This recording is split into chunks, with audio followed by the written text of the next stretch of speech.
Man is his own university. La vie est un choix. Quel est votre choix? La pauvreté ou la richesse? Ici, le choix est vite fait et connu.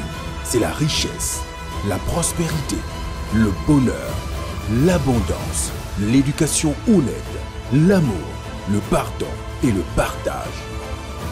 Vous êtes né riche et heureux pour être riche et heureux.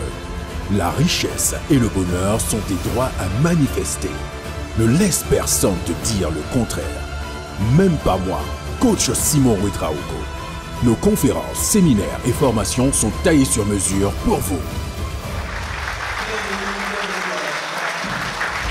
Mesdames et messieurs, bonjour, bonjour encore, bonjour une fois. Merci d'être branchés, connectés sur cette chaîne. Merci à l'univers, merci à l'énergie cosmique, merci à tous les sages de l'humanité, merci à tous les ancêtres de nous transmettre les vibrations positives, de nous transmettre l'énergie cosmique afin que nous puissions nous exprimer dans leur canal pour s'adresser à vous, surtout à votre esprit et à votre âme. Merci. Donc aujourd'hui, je vais m'adresser à tous les soldats d'Afrique. Je suis en train de faire cette vidéo, je fais cette vidéo et ce message doit partir traduit dans plusieurs langues pour tous les soldats d'Afrique. Quand je dis soldats, corps habillés, policiers, militaires, gendarmes, tatati, tous ceux qui portent les galons. Je suis désolé de voir un militaire ou un soldat pauvre. Quand je vois un soldat pauvre, excusez-moi du terme, je suis désolé, je ne comprends pas. Moi je ne comprends pas. Voilà, quand un soldat est pauvre, moi je peux passer 2 semaines à penser. Je ne comprends pas. Et j'ai du mal à comprendre. Et je profite de lancer un message. S'il y a un expert qui peut venir m'expliquer pourquoi un soldat peut être pauvre, qu'on vienne m'expliquer. Parce que j'en ai côtoyé assez de soldats. Je dis bien soldats. Qui à la fin de leur carrière cherchent à être des vigiles. Mais comment on peut comprendre ça? Le gars il est colonel, le gars il est gradé, le gars il est ceci. Et à la fin de sa carrière, il veut être vigile pour des affaires de 20 000 ou 30 000 ou je ne sais pas quoi. Pourquoi j'ai dit que tous les soldats qui vont écouter ce message, que tu sois à la retraite ou que tu ne sois pas à la retraite, il faut que tu prennes note. Il faut noter. Voilà. Et pourquoi? Parce que j'ai eu la chance de séjourner avec des soldats. J'ai eu la chance de séjourner avec des soldats de plusieurs nationalités. Parce que j'ai commencé en tant qu'interprète français-anglais. Et quand j'ai séjourné avec eux, j'ai compris quelque chose. J'ai compris leur vision. J'ai compris leur manière de faire. Et ils finissent toujours riches. Pourquoi? Je vous explique. Avant de faire cette vidéo, j'ai contacté quelqu'un, un colonel que je connais. Et j'ai demandé, et si je parle des soldats, de comment les soldats doivent être des businessmen? Est-ce qu'il y a... Il m'a dit non. Est-ce qu'il s'est obligé même qu'il finisse soldat? Il m'a dit non. Il m'a dit non, que ce jeu dans l'armée, il y a des fenêtres, il y a des portes. À un certain âge, tu peux démissionner, que la loi permet. Je dis waouh. Moi je pensais que quand tu deviens militaire, tu es condamné à prendre ta retraite dans la tenue. Il m'a dit non, qu'il y a au contraire, que non, pas du tout. J'ai dit waouh, bonne nouvelle. C'est cette information que je voulais pour m'assurer que je suis dans la ligne, que je suis dans la loi, que je ne suis pas en train de dire ah si tu es soldat. Non, mais je ne peux pas comprendre.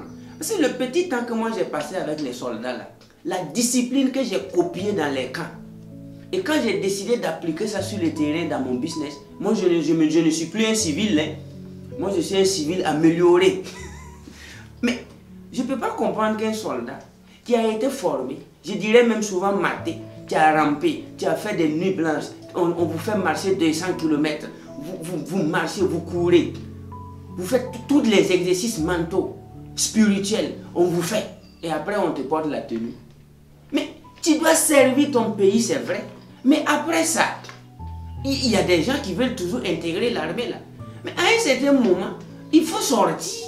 Quand tu sors là, je te donne 2 ans, tu deviens milliardaire. Pourquoi?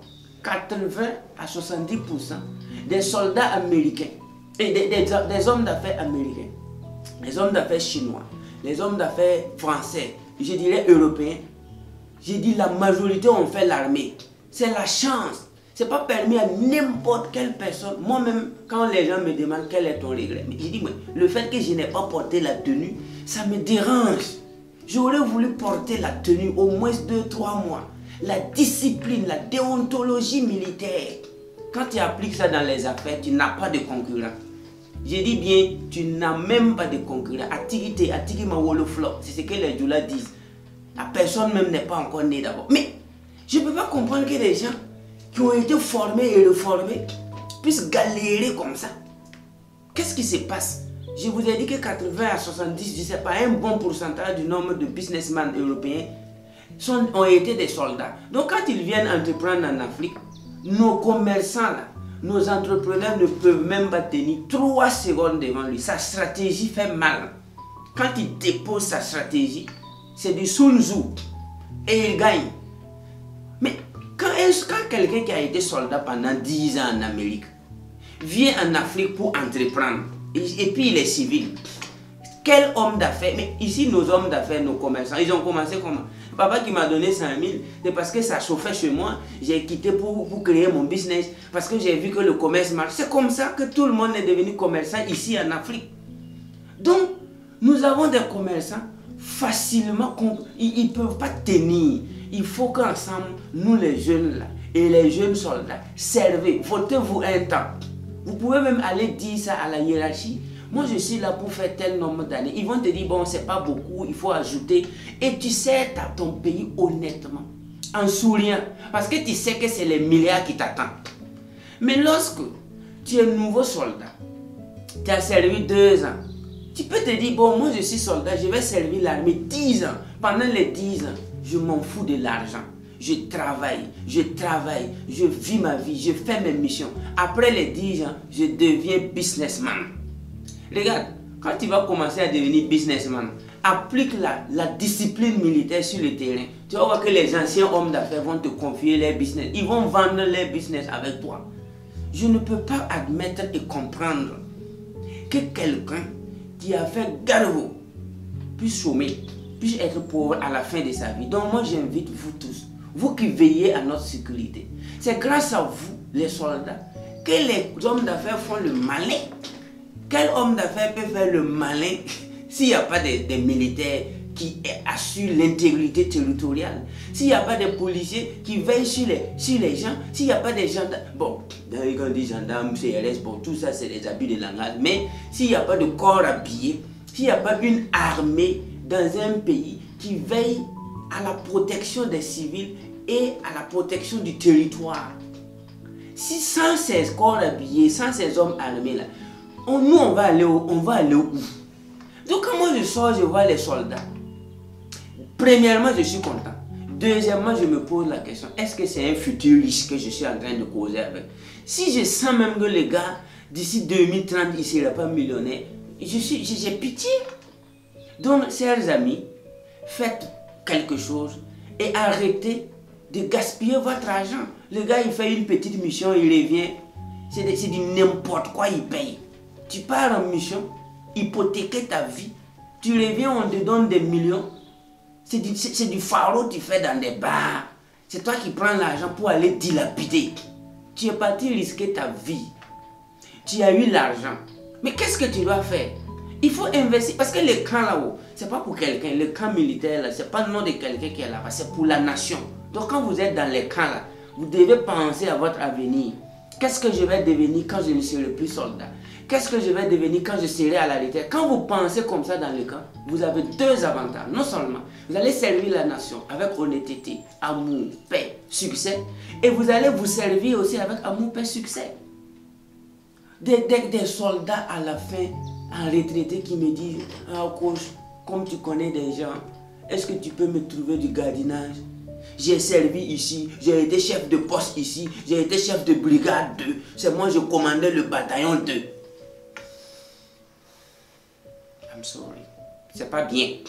Donc, tous ceux qui sont retraités, et la bonne nouvelle quand tu es soldat, même si tu pars à la retraite, tu as un avantage. Tu es toujours en bonne santé. Parce que les soldats font toujours du sport. Quand je vois souvent des soldats retraités, les gars, ils continuent de courir. Ce n'est pas comme souvent des gens qui ont occupé des bureaux climatisés et puis ils ont ingurgité je sais pas, de cholestérol et à la retraite, il ne peut même pas marcher. Non, quand tu es militaire ou quand tu es soldat, tu pars à 63 ans, les gens ne savent même pas que toi tu as 63 ans. Donc, je parle pour tous ceux qui ont fini leur service militaire et je parle pour tous ceux qui sont en train de servir et je parle pour tous ceux qui veulent devenir un jour soldat. Vraiment, si moi j'ai la chance de devenir soldat, même si c'est pour une semaine, j'allais expérimenter la discipline, le risque. Quand j'interprétais pour l'armée, mais tous les soldats même qui sont venus, moi quand je cause avec eux aussi, ils sont devenus des hommes d'affaires américains. Ils roulent sur des rames. Vous connaissez les rames, les grosses caisses là. C'est ça, ils roulent. Souvent je les regarde sur Facebook. Mais c'était un jeune homme de 22 ans ici. Il est venu travailler avec nous, l'armée ici. Quand il est reparti au pays là-haut, et il a laissé la place, on ne va pas dire démissionner, on ne va pas dire abandonner, mais il a laissé la place à son petit frère. Et lui, il est en train de vaquer à d'autres préoccupations. Et il est riche. Mais quand vous prenez l'association des entrepreneurs burkinabés, est-ce que vous avez des anciens soldats là-bas? Au cas où il en est, ils ne sont pas nombreux. Quand vous prenez l'association des anciens entrepreneurs, les entrepreneurs africains, l'Afrique de façon générale, il n'y a même pas assez de commandos, il n'y a pas assez de colonels, il n'y a pas assez de lieutenants là-bas. C'est des gens qui se sont débrouillés comme ça. Et puis bon, les milliards ça coule et le gars est assis, il ne peut même pas assurer l'avenir de ses propres enfants. Il est riche seulement. Mais si c'était un colonel, un commando de l'armée de l'air par exemple, qui a servi avec loyauté et qui a décidé de vaquer à d'autres préoccupations en laissant sa place à son petit frère. Lui là, quand il s'habille en veste, il décide de faire business. Oh. Bon, je ris parce que c'est le bonheur. On a besoin de vous. Vous voyez, dans notre système éducatif, ils ont coupé cette partie-là parce que si on avait inclus la formation militaire, nous, on n'allait pas avoir des hommes d'affaires pourris. Hein. Tous nos hommes d'affaires allaient être réglo, honnêtes, bien organisés. Ils allaient même aider plus la jeunesse. Mais souvent, tu vas voir un homme d'affaires, il est assis. Il ne sait même pas où se lève le soleil. Mais il a des milliards quand même. Bon, il a l'argent, ça va, ça va. Mais et si il avait été soldat? Donc, je me suis renseigné bien. Il y a des grades, il y a des corps qui ne t'obligent pas à prendre la retraite là-bas. Donc, s'il n'y avait pas de jeunes qui voulaient devenir soldats, bon, mais tous les jeunes se battent même pour intégrer l'armée. Et il y a des gens qui jouent le rôle de occupe-place. Quand on dit occupe-place, il est assis. S'il ne bouge pas, on ne recrute pas quelqu'un. Il ne bouge pas, il n'avance pas. Chers soldats, je parle pour toute l'Afrique. Nous les businessmen, nous les développeurs personnels, nous qui cochons les milliers de personnes à créer des entreprises, on a toujours affaire à des gens qui ne peuvent pas recevoir une bonne paire de gifles. Petit échec, il pleure comme un enfant. Récemment, quand je prenais mon avion, je quittais Niamey, oui, je faisais Niamey-Ouaga. Dans l'avion, ils ont donné une annonce pas trop ça. Il y avait un homme d'affaires, il avait des cheveux blancs dans l'avion, c'était mon voisin. Et la dame, à ce moment, ça coïncidait avec les grèves au Burkina. On parlait d'UTS. UTS, là, les gens ont grévé. Donc nous, on était en l'air quand l'hôtesse a dit que l'aéroport est fermé. Elle a dit que l'aéroport est fermé. Donc le gars, il m'a tapé le côté. Que donc, ils ont arrêté le président? J'ai dit, moi je ne sais pas, on est tous... Que donc, s'ils ont fermé l'aéroport, tu sais que c'est dangereux, non? J'ai dit, mais bon, le vieux a commencé à pleurer. Tenez-vous bien, le vieux a commencé à pleurer. Donc, nous, on devait atterrir, on a fait quelques minutes de retard, on est en l'air là-bas, on tourne. L'avion tourne là, il part, il monte, il descend. Le vieux m'a demandé que donc on est mort, quoi. J'ai dit, moi-même, je ne sais pas. On est tous dans l'avion. Donc, il faut te calmer. Oh. Il a commencé à pleurer. J'ai dit, hey, Koro, je l'ai parlé à Moré en français. J'ai dit, c'est un homme d'affaires. C'est pas pour vous dire que moi-même je n'ai pas eu peur, mais j'ai contrôlé ma peur. On dit que l'aéroport est fermé. J'ai dit, mais si c'est ça, on va aller atterrir à Abidjan ou à Lomé, ou bien on repartons. Bon, il me dit que si le carburant finit, est-ce qu'on pourrait tenir plus longtemps en l'air? Moi-même, je ne sais pas mon corps. Mais j'étais obligé de le galvaniser. J'ai joué avec lui. J'ai dit, bon, ça va. Après, on a atterri. Et puis, là-bas, comme ça. Vous voyez un peu? Donc, dans tous les secteurs des affaires, il y a des gens, quand ils prennent un petit choc, ils abandonnent. Pourquoi? Parce qu'ils n'ont jamais goûté à ce qu'on appelle formation militaire. Ils n'ont jamais goûté à ça. Chers soldats, pensez à votre formation. Comment on vous a niflé. Vous voyez comment on vous a niflé là-bas. Si vous prenez ça là, vous sortez sur les terrains pour entreprendre, les anciens hommes d'affaires qui faisaient le malin vont disparaître. Et enfin, on va créer un monde de business organisé et discipliné. Donc, le pays a besoin de vous. Le monde a besoin de vous. Mais je pense que vous aussi, vous avez besoin de vous-même. Vos enfants ont besoin de vous-même. Votre famille a besoin de vous. Mais ça doit se passer de façon disciplinée. Je rentre, j'ai fait 10 ans, je sors. J'ai fait 20 ans, je sors. Mais attendre jusqu'à ce qu'on te chasse. Moi, j'ai assisté au ramassage des effets d'un soldat de haut gradé dans un camp au Burkina que je ne vais pas donner le nom. Parce que si je dis le nom du camp, rapidement, on va savoir de qui il s'agissait. Le gars est resté dans le camp là pendant plusieurs décennies. Comme il était gradé, il avait oublié que le camp là-haut, ce n'est pas pour lui. Donc, comme les enfants serraient fait chaque matin, il est content. Et un jour, ils sont venus dire au Coran que c'est fini, qu'il doit déménager. Parce que sa femme faisait du tout, hein. Il y avait beaucoup de frigos là-bas, on ne paye pas courant, on ne paye pas l'eau. Vous voyez, et il est là-bas chaque matin, tout le monde serre fesses. Il a oublié de construire. Donc, quand l'heure de la retraite est arrivée, ils sont venus dire à monsieur, bonjour, comment ça va? Vous êtes à la retraite. Il dit, et après, que vous devez déménager. Regarde, le déménagement là, c'était pas simple, hein? C'était pas simple. Un vieux qui partait en pleurant. Ils étaient obligés d'aménager des espaces, bon, de l'aider. Ils ont ramassé les frigos de la dame là. Si vous assistez à ces genres de déménagement là, vous allez commencer à savoir que personne ne sera épargné si tu planifies pas ton avenir. Et quelqu'un a dit, if you don't plan your future, poverty will plan it for you. Si tu ne planifies pas ton avenir, la pauvreté va planifier ça pour toi. If you don't plan your future, poverty will plan it for you. Donc quand ils ont ramassé le gradé là, bon, ça faisait pitié. Nous tous on était obligés, bon, j'avais quand même des petites relations là-bas. Donc moi aussi j'ai eu la chance d'assister à ça. Et depuis que j'étais élève, hein, j'ai pris conscience. Je me suis dit, ah, voilà un corps qu'on a. Il n'est plus gradé, c'est fini, tu es à la retraite, go out, tu dois aller chez toi. Il pleurait. Il avait des enfants, tout le monde out, go out. On doit aménager le coin pour un autre gradé. Si lui aussi il ne fait pas attention, on va le déménager comme ça. Donc moi je vous aime, Dieu vous aime, personne n'est né pour souffrir, personne n'est né pour vivre la misère. Personne n'est né pour regretter d'être né.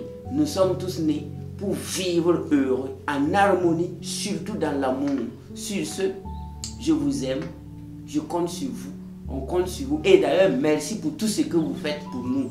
Pour tout ce que vous faites pour nous, nous vous disons merci. Vous avez choisi quelque chose de noble, mais je vous souhaite également une vie noble.